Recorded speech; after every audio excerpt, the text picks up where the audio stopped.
আল্লাহ পাক বলছেন, আমাকে আপনাকে সৃষ্টি করেছেন শুধুমাত্র ইবাদত করার জন্যেই।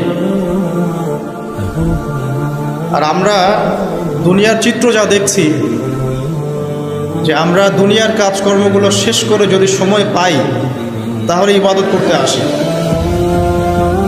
আল্লাহ পাক বলছেন, তোমাদেরকে সৃষ্টি করেছি শুধু আমার ইবাদত করার জন্য, আর কোনো কারণে সৃষ্টি করি নাই।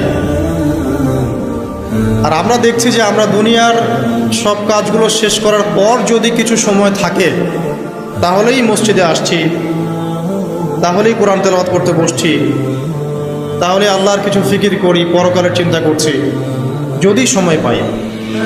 তাহলে আল্লাহর কথা আর বাস্তবতার মধ্যে আকাশ পাতাল পার্থক্য দেখা যাচ্ছে। তো যদি আমাদের পুরো জীবনটাকে আল্লাহর ইবাদতে কাটাতে হয় তাহলে বাস্তবিকভাবে কি করণীয়, প্র্যাকটিক্যালি আমরা কি করব